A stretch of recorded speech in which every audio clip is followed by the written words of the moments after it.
The law firm smelled faintly of cedar and stale coffee. I sat across from my siblings in a glass-walled conference room, high above downtown Seattle, the skyline gleaming like a promise I wasn't invited to share.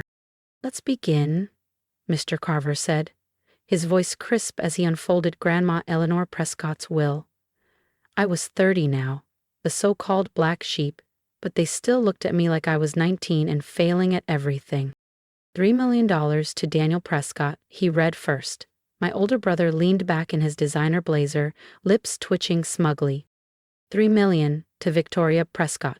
My sister adjusted her diamond bracelet, not even pretending to hide her grin. $3 million to Christopher Prescott. My youngest brother, Grandma's golden boy, was already tapping his phone, probably texting his fiancée about their next luxury trip. Properties split evenly among the three. Stocks, bonds, and the family vineyard transferred to them as well. Even the heirloom jewelry collection I'd helped Grandma organize every Christmas, gone. And to my granddaughter Isla Claire Prescott? Mr. Carver hesitated, adjusting his glasses. I leave the contents of safety deposit box number 312 at Pacific First Bank on Union Street. That was it. No money, no property. Just a mystery box. Daniel snorted. Figures. Even dead, Grandma knew Isla was a charity case. Victoria smirked. Maybe it's a stack of old postcards. Perfect for your starving artist aesthetic. Christopher didn't look up from his phone. Probably junk. Grandma always kept weird stuff. Mr. Carver slid a small envelope across the polished table. My name sprawled across it in Grandma's elegant cursive. Inside was a single brass key, its metal dulled and pitted with rust, attached to a faded leather tag etched with only 312. That's it? Victoria laughed. A rusty key. To what? Her recipe cards. Christopher smirked. Or maybe a shoebox of worthless trinkets. Seems about right for the family failure. He held up his phone. By the way, cleared out Grandma's attic this morning. Burned your old junk in the fire pit. Sketchbooks, letters, all that crap. Her house is mine now. Needed space for my home office. The words hit harder than I expected, but I didn't flinch. I just traced the jagged edges of the key, feeling its weight in my palm. Let them laugh, let them post their victory selfies. Because Grandma Eleanor never did anything without a reason, and something told me this key wasn't junk. Not even close. Let them gloat. Let them scribble their signatures across every page Mr. Carver slid toward them, their manicured hands trembling with greed. "Miss Prescott," Mr. Carver murmured, when my siblings were busy toasting their inheritance with overpriced champagne. "The bank closes at 5. You may want to go sooner rather than later." Something flickered in his eyes. Knowledge, maybe even amusement. I gave a single nod. The funeral was that afternoon. A grand production staged by my siblings, as if Grandma Eleanor's farewell were a red carpet event. Daniel delivered a speech about honoring tradition while flashing a brand new Rolex. Victoria dabbed at eyes that had never shed a tear, her silk scarf costing more than my monthly rent. Christopher reminisced about preserving Grandma's memory. While living in her house, the same one where he torched my childhood sketches in his backyard fire pit. I sat quietly in the back row, the rusty brass key heavy in my pocket. After the service, relatives I hadn't seen in years suddenly rediscovered my name. "Isla, sweetheart, I heard about the will," Aunt Marjorie cooed, sympathy dripping like bad perfume. "So unfair," she sighed. "But then, you were never really close to Eleanor, were you?" "She left me what she wanted me to have," I said evenly. "A key?" Uncle Henry chuckled. "What's that open? Her cookie jar?" I smiled faintly, said nothing, and slipped out early. Let them gossip. Let them pity poor Isla, the artsy disappointment with nothing but a tarnished key. Pacific First Bank towered over Union Street, an old-world building with marble columns and brass doors. Inside, Mrs. Chin, at the safety deposit counter, looked up and smiled. "Miss Prescott, we've been expecting you."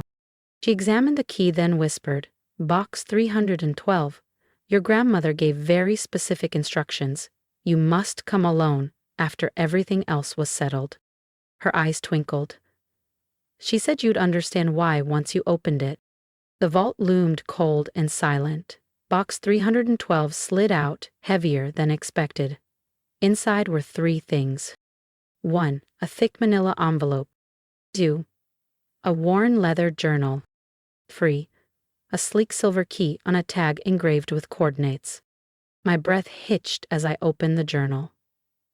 Grandma's investment diary. The one she guarded for 60 years. The one my siblings swore never existed when they tore apart her study.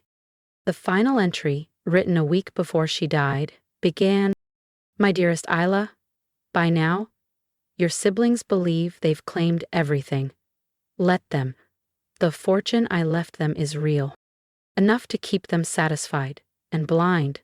What they don't know is the millions they received amount to barely 15% of my actual fortune.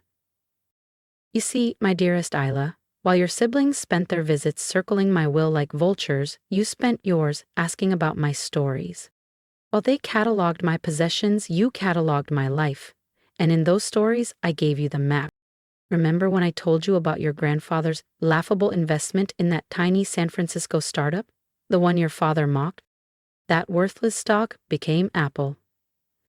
Or the story about the desert land I bought outside Phoenix back in the 80s? The land your siblings nicknamed Grandma's Sandbox. That sand now anchors the city's booming tech corridor. The key you hold doesn't just open a box, Ela. It opens the door to everything I built beyond greedy hands and hollow hearts. Inside this vault, you'll find the first breadcrumb. Legal documents pointing to 51 commercial properties across 8 states. Investment portfolios worth over $310 million. Collections in private storage, including the gold coins your brother Christopher once mocked as fake. The French vineyard Victoria called a fairy tale.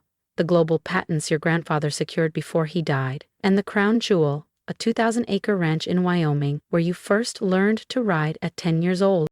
All of it hidden in trusts, buried under holding companies they never knew existed, waiting for the only grandchild who loved me for who I was, not what I owned. There is one condition, my dear. You must never share this wealth with your siblings. Not out of spite, but because they've already shown you their character. Daniel burned your artwork. Victoria sneered at your dreams. Christopher destroyed what mattered most to you. They chose their inheritance. Now you choose yours. The silver key leads to the ranch. Your true inheritance isn't money, Isla. It's freedom. The freedom to live boldly, to create without fear, to never apologize for wanting more. All my love, Grandma Eleanor. P.S. Mr. Carver has been my attorney for 40 years. Trust him. He will help you claim everything quietly and legally. P.P.S. The rusty brass key? It's from my first apartment, the place I started with nothing. I kept it to remind myself that wealth isn't what you're given. It's what you create, and, my darling, you've been creating all your life. I sat in that silent vault, tears spilling, not from grief. That had passed. These were tears of becoming. What happens when Isla walks out of that vault holding the key to a $310 million 0-cents empire?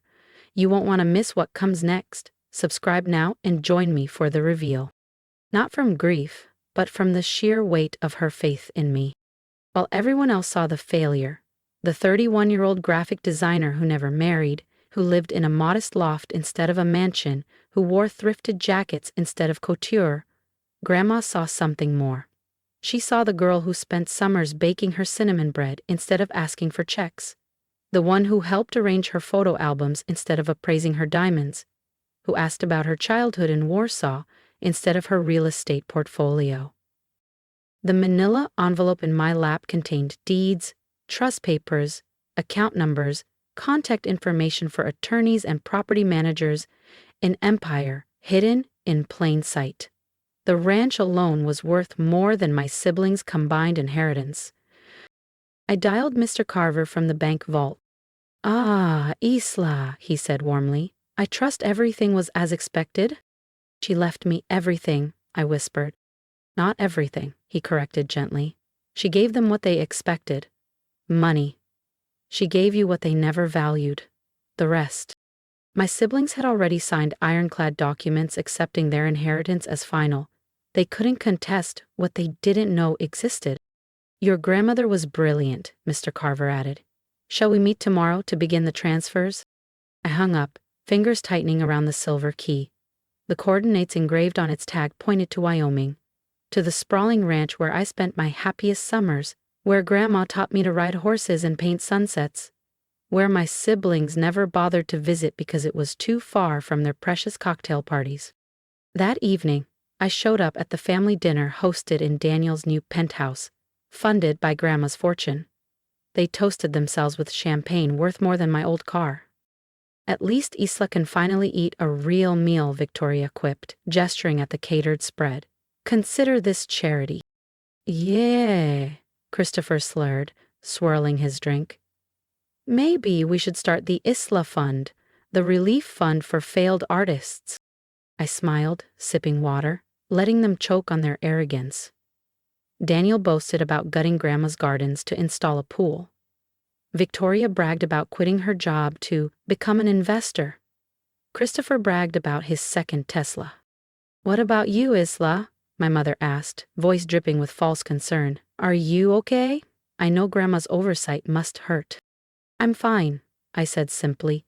Grandma left me exactly what she intended. A rusty key?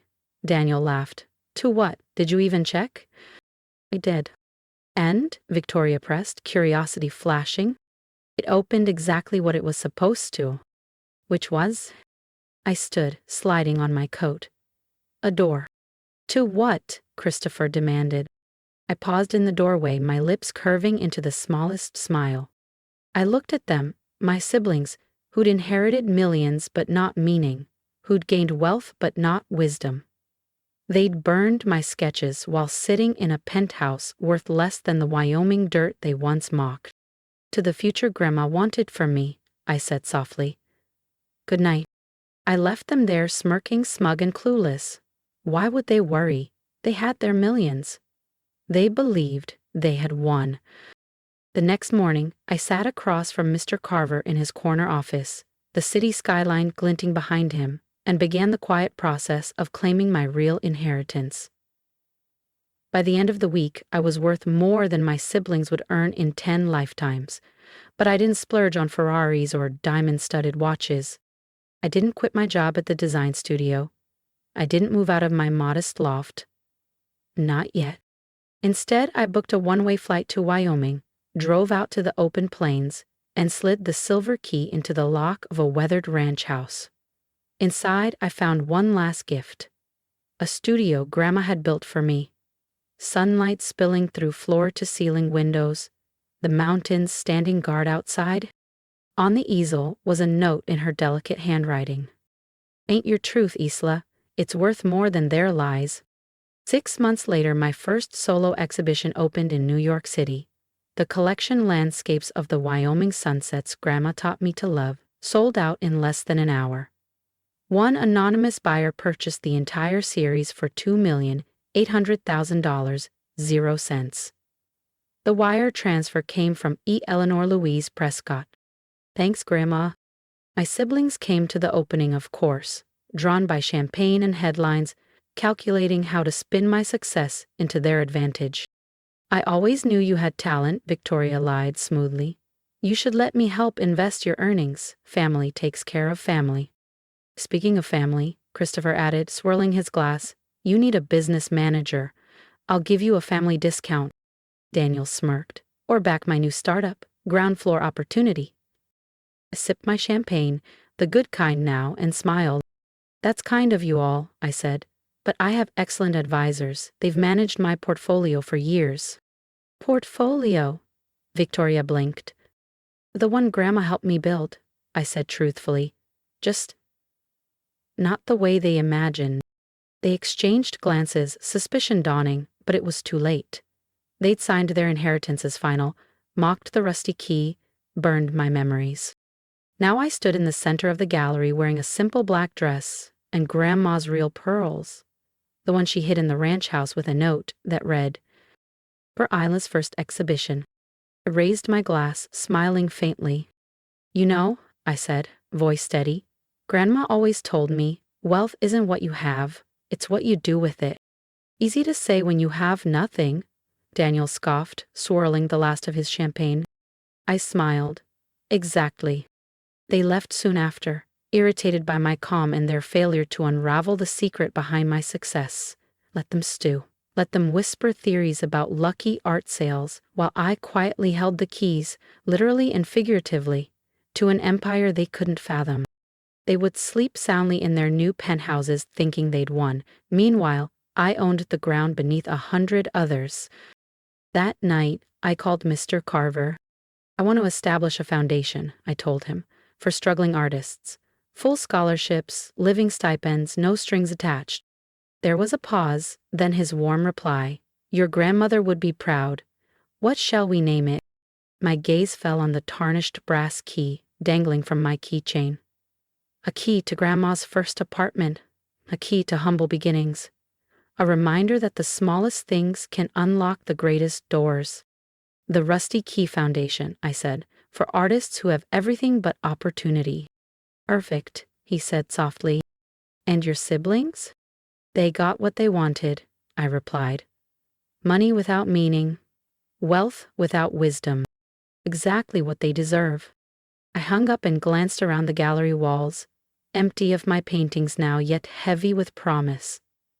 Tomorrow I'd fly back to Wyoming. There was a ranch to manage, properties to oversee, a fortune to protect.